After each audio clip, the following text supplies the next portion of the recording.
Atenção! Este episódio aborda temas sensíveis e complexos sobre aborto, violência cometida contra mulheres e meninas. Por isso, se pergunte se pode continuar a ouvir este tema.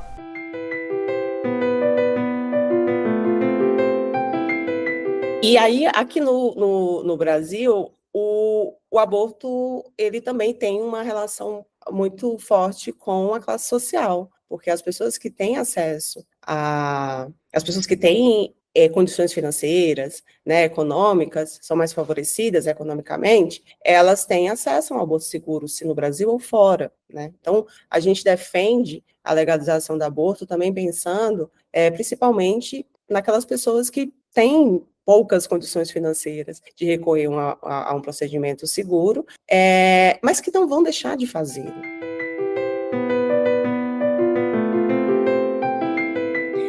Católicas também defende que a Bíblia não deve estar nesse debate. A Bíblia não é Constituição, né? O acesso ao aborto seguro tem que ser um preceito fundamental e ele precisa ser respeitado de acordo com a Constituição. A gente defende a laicidade do Estado. A Bíblia ela não deveria estar nesse debate, mas se ela está, vamos falar a verdade sobre ela.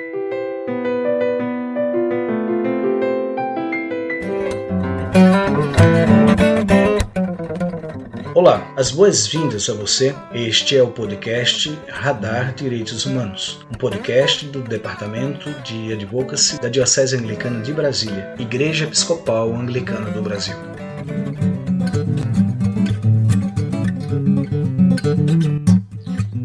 Eu sou o Rodrigo Espiuca e você está ouvindo o podcast Radar Direitos Humanos, que é produzido pela Diocese Anglicana de Brasília.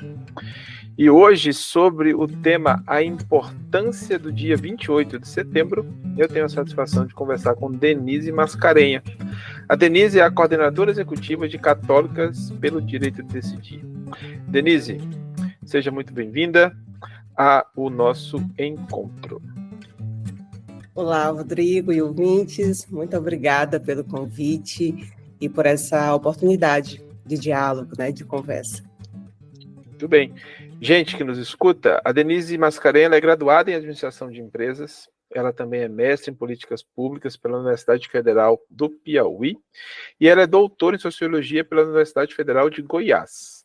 E ela atualmente desenvolve pesquisa sobre o estigma do aborto legal no Instituto de Saúde Coletiva da Universidade Federal da Bahia e é a coordenadora executiva da ONG Feminista Católicas pelo Direito de Decidir.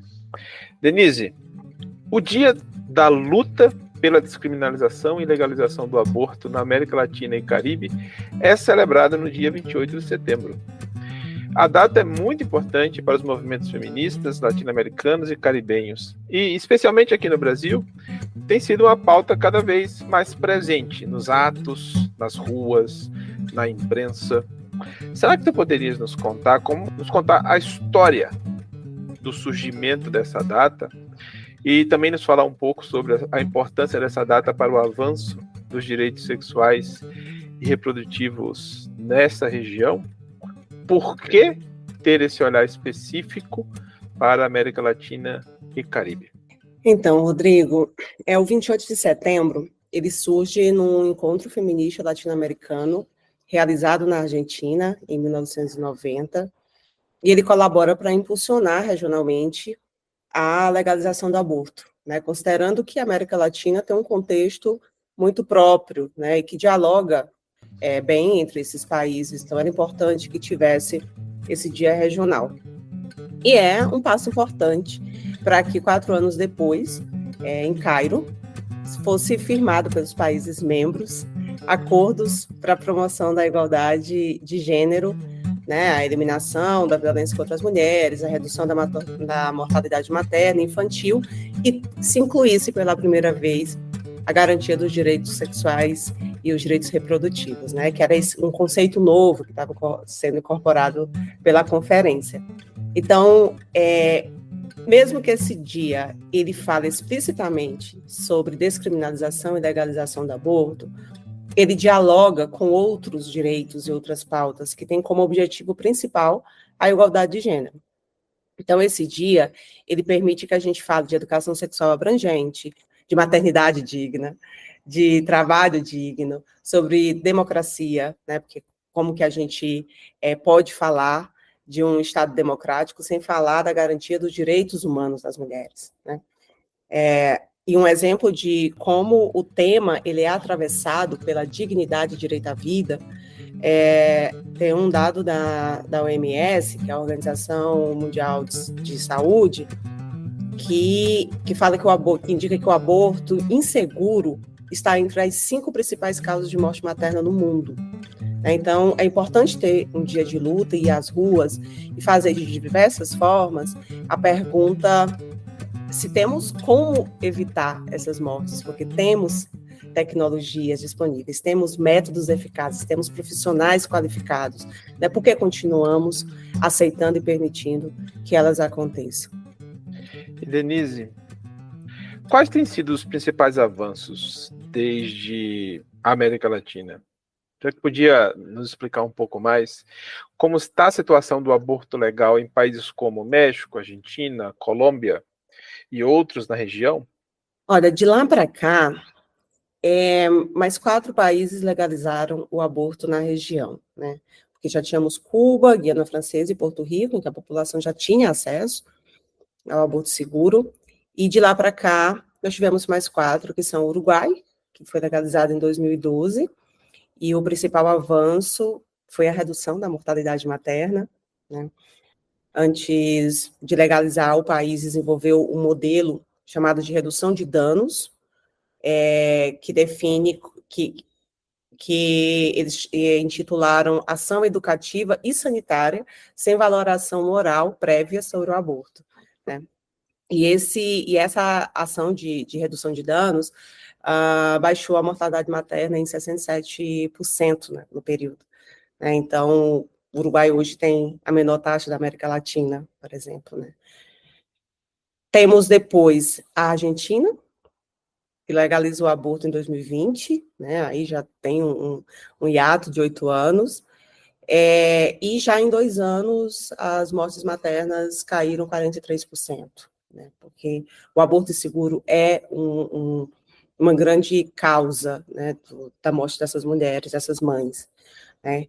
E, em paralelo a isso, a Argentina teve uma redução da taxa de gravidez de adolescentes nos últimos anos, através da implementação de programas ligados à legalização, né, aprovados depois da legalização do aborto, atingindo as menores taxas de fecundidade da América Latina, né? É uma particularidade interessante da Argentina que a legalização do aborto veio também atrelado a uma proposta de educação sexual abrangente. Em 2022, a Colômbia se tornou o 6º país da América Latina a descriminalizar o aborto.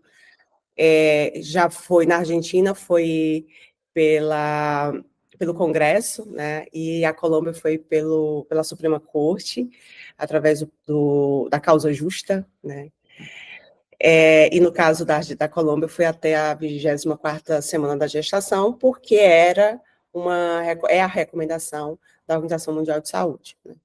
E depois da legalização, se registrou no total de procedimentos realizados, assim, 92% das interrupções, elas foram feitas em gestações com menos de 12 semanas. E esse dado é importante a gente destacar, porque uma das problematizações em torno da garantia, quando a gente defende que não se deve ter limite gestacional, porque uma gravidez indesejada, ela não é prolongada, né? Então, esse dado é interessante para mostrar que quando você tem informação, quando você tem acesso, as pessoas que estão diante de uma gravidez desejada, elas vão procurar o serviço o mais rápido possível. E o México, e recentemente, foi legalizado, apesar de na cidade do México já ser legalizado desde 2007, eles têm um modelo mais parecido com o dos Estados Unidos, né? Em setembro de 2023, a Suprema Corte mexicana descriminalizou o aborto, né? Então, o aborto deixa de ser crime, mas aí abre a autonomia dos estados definirem, então, como que cada estado vai legalizar, né? Mas nenhum estado pode mais criminalizar. E aí, nos últimos 12... nos últimos meses, né, os primeiros levantamentos que fizeram, é que entre as mais de 130 mil mulheres que fizeram um aborto legal no México, nenhuma morreu por conta de um procedimento inseguro. Então, esse é o cenário que a gente tem em países que legalizaram o aborto recentemente, na América Latina. E falando em termos de Brasil, como estamos? Em termos de Brasil, nós temos um cenário ainda muito antigo. A nossa legislação hoje em relação ao aborto ela é de 1940, né, onde o nosso Código Penal ele tem 2 permissivos, que é o caso de gravidez em decorrência de estupro, em caso de gravidez que coloca em risco a vida da pessoa gestante, e em caso de gravidez de feto anencefalo, que não é do Código Penal, mas ele foi aprovado pelo STF em 2012. Então, foi inserido o 3º permissivo, né? Os 2 primeiros os 2 primeiros estão no Código Penal e o último foi incorporado pelo STF, né? E o que nós temos diante disso é uma lei que ela nunca foi efetivamente cumprida no Brasil com uma política pública forte, né? Nós temos muitas barreiras criadas para se acessar o aborto garantido em lei no Brasil, né? Apesar da gente ter uma conjuntura muito grave, que é o último anuário de segurança pública, né, trouxe o dado de que o Brasil teve pelo menos 83 mil, quase 85, quase 84 mil estupros de vulneráveis, né, em 2022, isso são as violências que foram notificadas, né? E o próprio anuário chama a atenção de que há subnotificações, então esse número deve crescer muito mais. E são crianças, né, que além de viverem esses traumas de abuso sexual, muitas vezes precisam lidar com uma gravidez que é decorrência dessa violência, né? Nós tivemos no Brasil, nós temos 20 mil partos de menores de idade, né, de adolescentes, né, de crianças até 14 anos, que, de acordo com o nosso código, ele é um estupro presumido. Então, todas elas teriam direito ao aborto legal, se quisessem, né, e diante desse cenário, a gente tem casos de 20 mil crianças, né, dando à luz no Brasil todos os anos, né? E isso porque há muita desinformação, né? A falta de informação e também a desinformação, né? Para se criar mesmo barreira para que se dificulte esse acesso. Então, nós não temos uma política pública que fortaleça os serviços, que comunique a comunidade do direito a esse acesso. Nós temos, pelo contrário, nós temos ações que promovem cada vez mais a desinformação e, assim, tenta reforçar uma criminalização social, né? Recentemente, a gente teve o caso do projeto de lei 1904, que é um projeto que tenta limitar o período gestacional de acesso ao aborto legal, que tenta impedir que um procedimento que é recomendado pela OMS por sua segurança e sua eficácia não seja utilizado nos procedimentos no Brasil. Então, tudo isso acaba reforçando um preconceito e o acesso a esse direito, né? Mas ao mesmo tempo também acaba proporcionando que a gente possa discutir, né, esse tema, que a gente possa trazer informações concretas e verdadeiras sobre o tema. Esse caso do PL mobilizou o país inteiro diante de toda a perversidade que foi, porque esse projeto ele é uma perversidade contra crianças e mulheres violentadas, né? Então, a gente tem à medida que o Brasil começa a ter passos, né, que possam colocar ele dentro de um cenário de ampliação de garantia dos direitos humanos das mulheres, a gente acaba tendo, de um campo conservador, uma tentativa de retrocesso, né? Inclusive, esse PL, ele já foi explicitamente, quem propôs já disse diretamente que era um teste ao governo, né? E que é também uma reação à DPF 442, que eu vou falar, já posso falar até, que é a que está no STF, que talvez seja a principal oportunidade hoje da gente avançar nessa legislação no Brasil. A DPF é a sigla de Ação de Descumprimento de Preceito Fundamental, e ela pede a descriminalização do aborto no Brasil até a 12ª semana.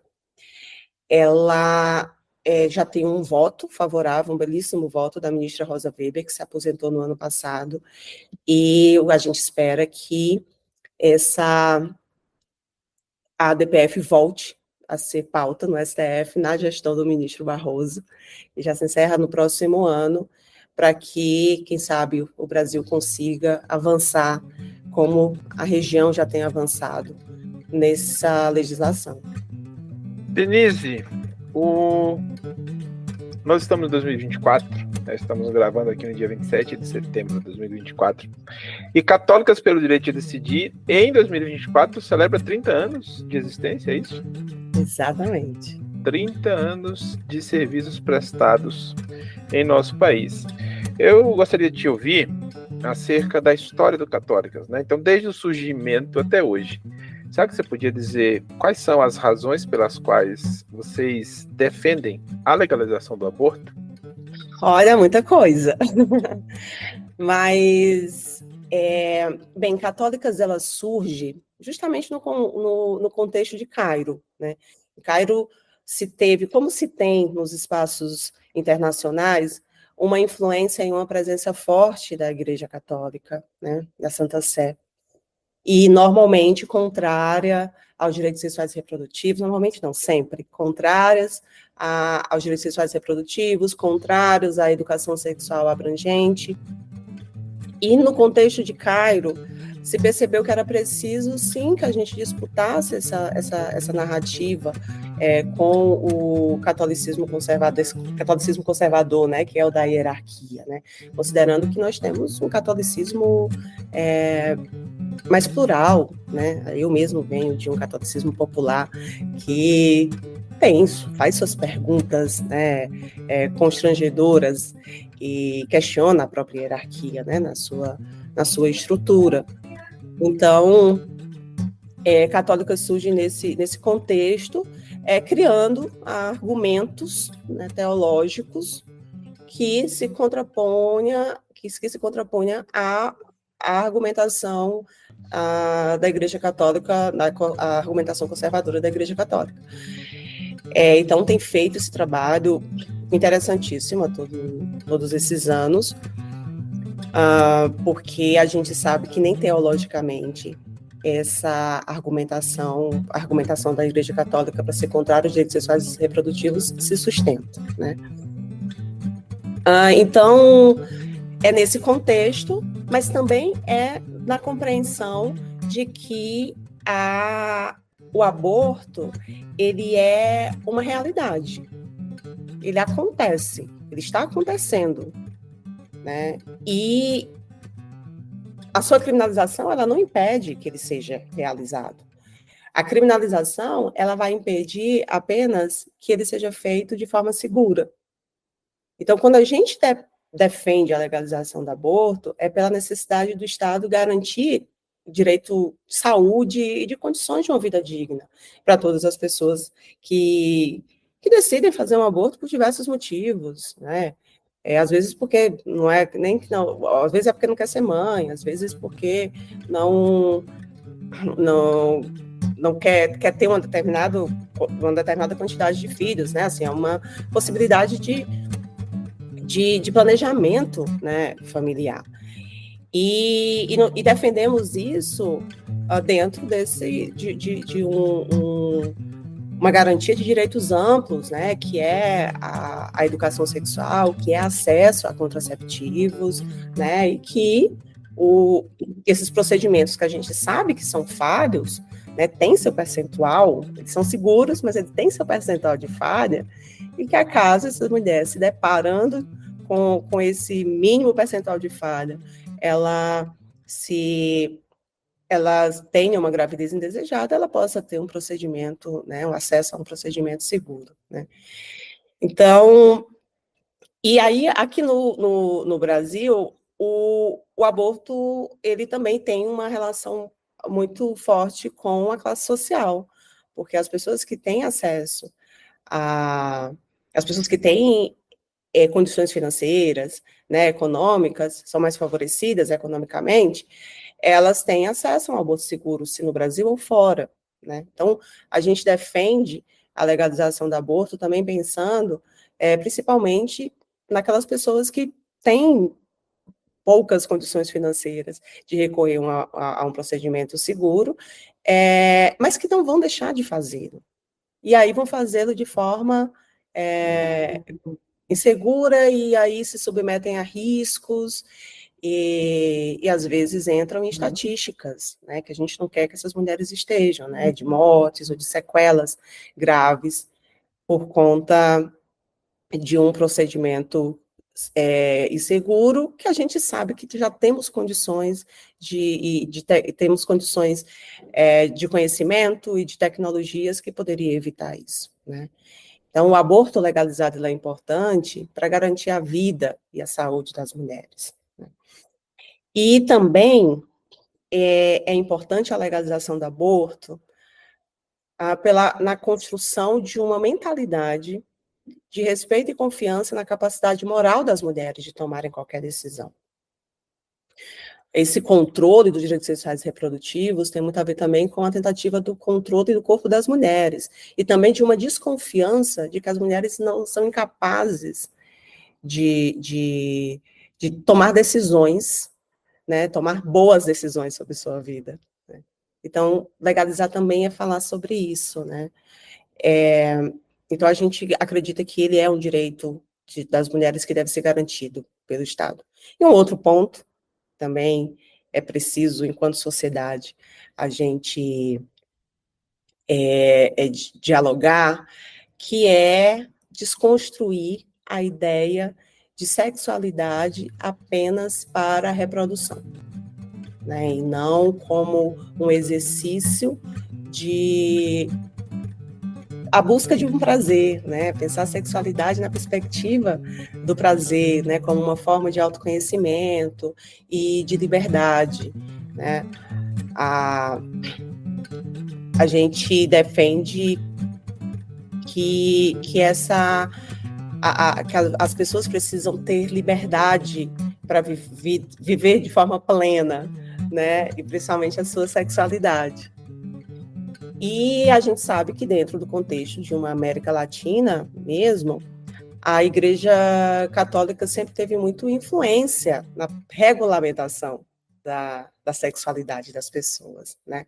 Então, a gente surge enquanto essa organização que se contrapõe, dialogando que é possível se ter fé, é possível se ter crenças, é possível ter a sua espiritualidade, e questionar algumas decisões que não têm a ver sobre isso, né? Algumas posições que não têm a ver sobre fé, sobre espiritualidade, mas tem a ver com colonização dos corpos, né? Tem a ver com estruturas patriarcais fortes, né? Tem a ver com estruturas racistas fortes, né? Porque quando o aborto seguro não é garantido pelo Estado, são as mulheres negras as que mais sofrem, né?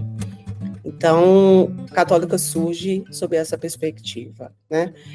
Para esse propósito, e surge trazendo argumentos de que, ligados bem elaborados, né, pela teologia feminista, que cada pessoa pode recorrer à sua liberdade de consciência, e o que a sua consciência te conduzir é a sua verdade que deve ser seguida, a sua decisão deve ser respeitada, né? É seguir na linha de que a dúvida faz parte da nossa vida, faz parte do nosso cotidiano, e diante da dúvida, você recorrer à sua consciência e tomar um caminho consciente de que você quer seguir aquele caminho, quem é que pode dizer que ele não é o correto, né? É uma das desconstruções que nós fazemos em relação à fala de que o aborto é um dogma. Né? É muito comum a gente escutar isso, mas o aborto é um dogma, então não se pode questionar ele, não. O aborto não é um dogma. E é justamente por isso que a gente pode discutir, e é por isso que não tem uma decisão fechada e única e correta diante dele. A Igreja Católica tem uma doutrina chamada probabilismo, né? E essa é uma das que a gente costuma dialogar, que para o probabilismo, onde há dúvida, há liberdade, né? Então, o que ele quer dizer é, se diante de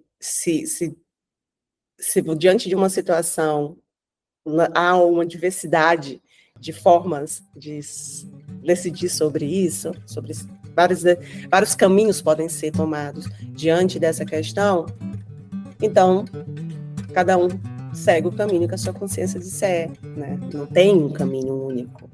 Então, a gente trabalha teologicamente a nossa defesa da legalização do aborto e do acesso livre às mulheres a esse procedimento, também utilizando esse argumento.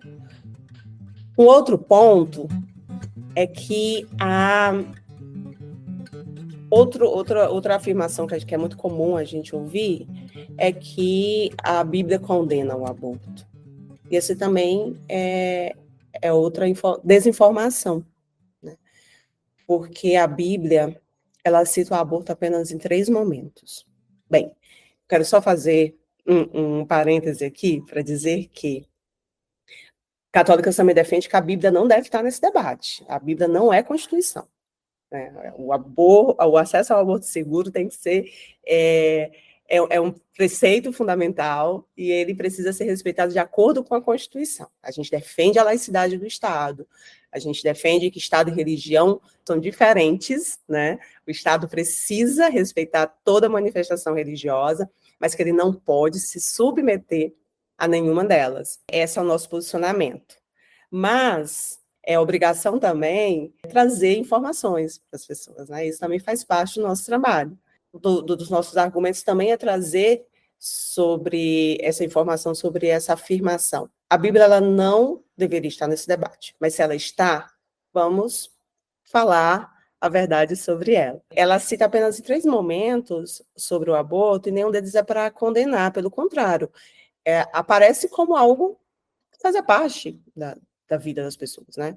Que fala sobre, no caso de 2 homens estarem brigando e um deles atingiu uma mulher grávida e ela perdeu o feto, esse homem teria que pagar uma multa.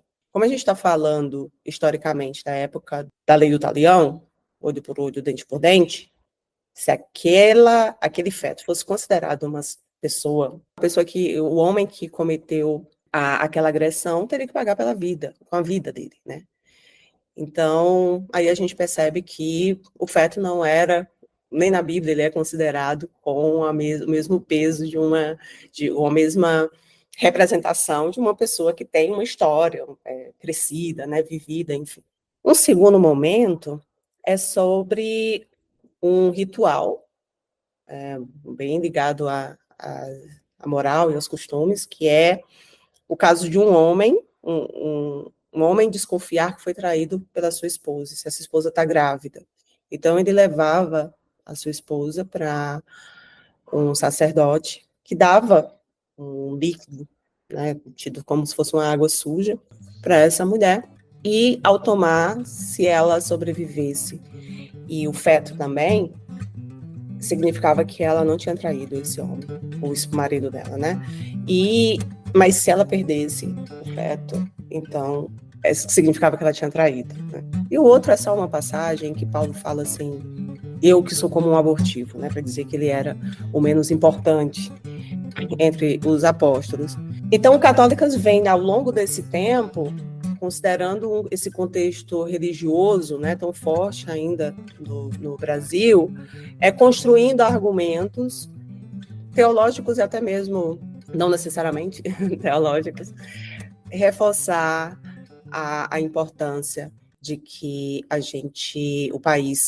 o Brasil, possa legalize o mais rápido possível o aborto no Brasil. Finalmente, desejamos agradecer a parceria nessa série sobre o tema Direitos Sexuais e Reprodutivos à Organização Católicas pelo Direito de Decidir, que é uma organização em defesa desses direitos, e uma organização que compreende a importância de se manter firme na defesa das meninas, das mulheres e das pessoas que gestam.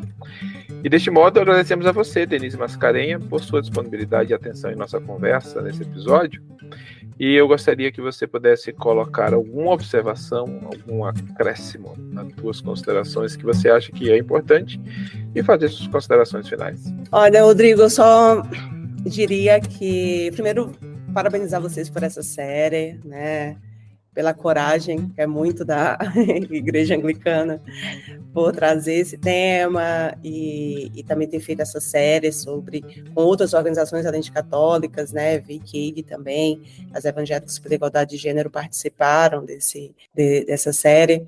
E o que eu queria deixar era, na verdade, um pedido para que as pessoas que chegaram até aqui, esse é o final do podcast, que acessem as nossas redes, né, as redes de católicas, mas que também acessem as de organizações parceiras, que possuem dados e argumentos das mais diversas áreas, jurídicas, médicas, que, como a Coletivo Feminista Sexualidade e Saúde, a Rede Feminista Sexualidade, tem o CEFEMEA, tem a Rede Médica pelo Direito de Decidir, a Empresa Nem Morta, a ANIS, enfim, tem muitas organizações que estão há 30, 40 anos na luta pela legalização do aborto no Brasil e que tem argumentos e dados e evidências muito consistentes. Então, quem tiver interesse em conhecer mais, em levar para a sua comunidade mais informações, pode buscar essas organizações que eu citei para acessar dados e evidências, né, sobre o tema, porque a gente acha que é importante que esteja no cotidiano, porque a prática do aborto está no cotidiano, ela não está no extraordinário, então a gente precisa que falar sobre isso também esteja, né, e também que vejam o vídeo da campanha do 28S deste ano, de católicas, que já foi lançado no nosso Instagram e no YouTube, que é um chamado à reflexão, a uma reconciliação comunitária de fé, a gente está compreendendo assim, né? E agradecer vocês por mais uma vez ter nos feito esse convite. Nós que agradecemos, Denise. E a você que nos escuta, eu desejo que permaneça saudável, segura e até o nosso próximo episódio. Este foi o podcast Radar Direitos Humanos, da Diocese Anglicana de Brasília, Igreja Episcopal Anglicana do Brasil. Produção e apresentação, Reverendo Rodrigo Spiuca. Edição do Reverendo Isaías Torquato e direção-geral do Bispo Maurício Andrade. Se você quiser entrar em contato conosco, você pode nos encontrar pelas mídias sociais. No Spotify, no Google Podcast e no agregador de podcast de sua preferência. E pela hashtag Radar Direitos Humanos. Até o nosso próximo encontro.